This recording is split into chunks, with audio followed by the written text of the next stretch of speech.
So welcome to this week's edition of Car Talk, and we've got our mini expert in the room today, who is Mr. Owen Bulk. How are you doing, Owen? Yeah, good, thanks, Fires, and you? Yes, not too bad. Looking forward to this mini interview. Yeah. So there's some new minis. You're going to tell us a little bit about the new minis. I don't even know if I've got the term right, the new minis.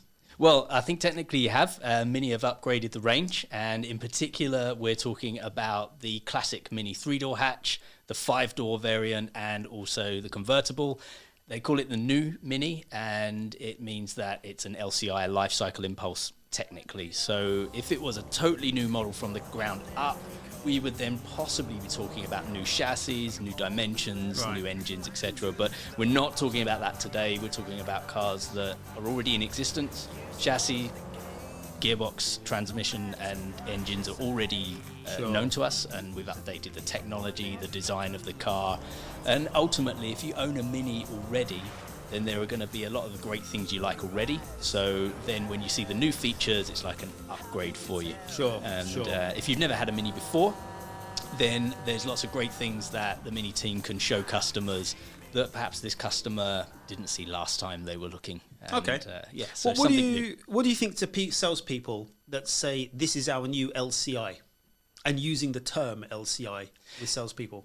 Yeah, I think With LCI, customers, sorry. Yeah, with customers. LCI is a little bit of an internal language and might not make great sense to a customer. So somebody who is not really tuned into the car industry might say, well, LCI or life cycle impulse. So what actually am I buying here? What is this car?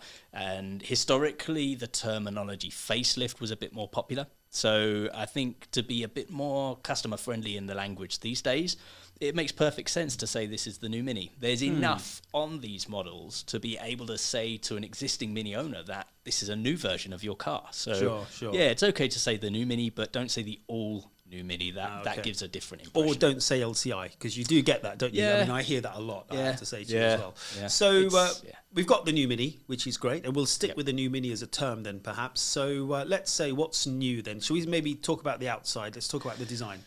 Good place to start. It's the first thing you see. Also for Mini, it's quite iconic, and Mini does stick closely to the iconic style of Mini with whatever updates they create and come up with. So it's quite important for it to be instantly recognizable as a Mini, but yet keep modernizing and updating. What have they changed on this car? Some changes have been made around the grille so that it stands out. It's a bit more bold. So the overall large hexagonal area Right. of the grille has got a new color framing, and then also the bar that runs across where the registration plate would normally be, that's now in Right. body color to make it stand out. We've also got air curtain cut-throughs on the front bumper, which improves the aerodynamics, and Right. it does change the design a little bit as well by having You like those it? on board. Yeah, I do. I think it looks a little bit more angular. Mini still has that circular look, still has that classic Mini face, that Right. bright-eyed look for sure. But some of the smaller details look a bit more angular, a bit more edgy, and that's adding a modern touch Okay. to the Mini flavour. So I suppose you've still got that classic, Mini look from 1959, the face, haven't you? Yeah. The ingredients are there. Yeah, as you say, but a lot more modern Yeah. in how it looks now. So I suppose people who love Mini can still recognise it. Yeah, and put it this way, if you've got a red Mini Cooper S right now that you bought in 2016, if you then came to look at the red Cooper S today in 2021, you will be able to see the difference. Okay. You will walk up to that car in your driveway or in the supermarket car park, and because of the design changes, you will know, I've got a new car. This is the new model. Has it still got that intake, or what looks like an intake on the bonnet for the Cooper S? Yeah, that's correct, yeah. Oh, fantastic. Well, I think the front looks great, so maybe we'll move to the side. Any changes on the side? Not a great deal on the side. As we mentioned, it's an update on Yes, the of model. course. So dimensions remain the same, and key features remain the same. Small details have changed. Okay. So you can see in the side scuttle where the turn signal indicator is positioned. There's new trim work there to give that a slightly different look. Oh, okay. And there's also a change to some of the trim colors as well. So for example, you can have the high gloss black exterior trim work from the factory. Historically, that was sort of an accessory installation, or you could only have it on certain model packages. Okay.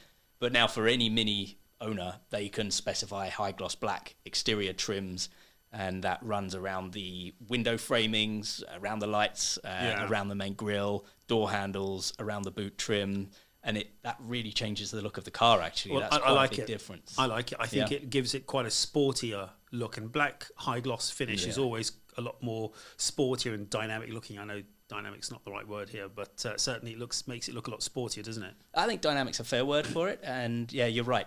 It's great for color contrast as well. Yeah, exactly. High gloss black, and so Mini being a very much a design critical car, a lot of customers will buy it because they like the driving style, they like the iconic heritage of the car. Sure. To be a part of that movement is important for customers. But also design is very important on Mini, and color combinations are very important. So this adds another element to that, and brings another side to the Mini character. Now, we've got a really fascinating roof, haven't we, for the new Mini? Yeah. So what's cool about the new roof? I'm going to refer to my notes just to make certain that I get the terminology absolutely right. They call this the multi-tone painted roof, and it is painted. This is not a wrap finish on the car. This is a factory production line paint finish. It looks outstanding. It's a world first. You haven't seen this before on a production vehicle until now. Okay, so what's so cool about, what is it, a multi-tone painted roof? Yeah, so when you look at the roof, you'll see 3 colours from front to back, 3 bands of colour, but they are, of course, really well blended together as the colours meet each other.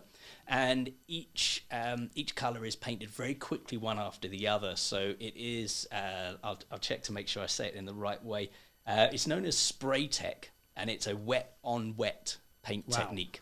So that means the one colour goes on, and immediately the next colour goes on before there's any drying taking place at all. So a wet-on-wet paint finish, and it's really beautiful finish. And what does the end result look like? So sort of you're saying the front of the roof will look a slightly different shade of that colour to the back of the roof? Well, quite contrasting colours. There are 3 quite contrasting colours. So on the roof panel itself, you've got a front colour, a middle colour, and then a rear colour, 3 colours, and they blend together at that join line. Quite contrasting, quite strong colours. And it's a world first in production. And can you have completely different colours for those 3 colours, or how does that work? Currently, it's just the 3 colours as they stand in production. But honestly, it's Mini. Never say never as to what will be possible in the future.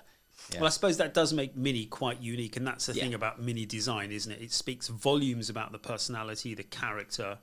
And again, that's something quite new, quite unique that our salespeople can present. Yeah, so that's it. It's the multi-tone roof. It's a world first in production from Mini, and the technique is spray tech. So those are the key points to remember. But ultimately, I think from a customer's perspective, there's no question nobody else could have this. It's only available from Mini, so it's another really standout feature. But the other side of it is proving that Mini is a pioneering company. It's an inventive brand that is developing new ideas and techniques in production and making it available. It's not just a concept that you see at a motor show. This is real, and you can have it in your hands. And that's pretty special. I think it is. And just to clarify, the Mini models that we're talking about that have been updated. So I'm guessing we've got the 3-door, the 5-door, the convertible. That's it. Yep. Okay. Those 3 models. So we're not talking about the Clubman. No, Clubman had its own wave of updates not so long ago in 2020, and likewise the Countryman as well. Okay, so we're literally talking about those 3 models. Yeah. Perfect, okay. And I'm guessing the fantastic roof doesn't come on the convertible. Yeah, you'd be guessing right, yeah. Good. So on the convertible, you still have the choice of having the Union Jack flag embroidered into the convertible roof. And that's still a pretty unique feature as well. You don't see that on other brands, having a pattern woven into the fabric of the roof. So that's still available for convertible customers. And the lights, the rear lights with the flags have taken off quite well, haven't they? They have, very popular, and it's now a standard feature. Right. As well as being slightly darker. So they've got just that little bit of a smoky finish. Just makes it look a bit more refined. And it finishes off the back of the car with a really premium level. Yeah. That's great for it to be standard. Same at the front. LED headlamps are standard now. And then you would upgrade to the top level adaptive LED headlights. Well, I think the safety levels all automatically are raised, aren't they, once you've got the LED lights? Yeah, that's it. And that's standard equipment. The safety levels are raised. Visibility is fantastic. But it also influences the design a little bit as well. Yep. LED lights really are able to be much more designed. You can make the light have a specific shape as well as give you the visibility you need. Yeah. Brilliant. Well, I think we're convinced on the outside. So if we jump inside, quite a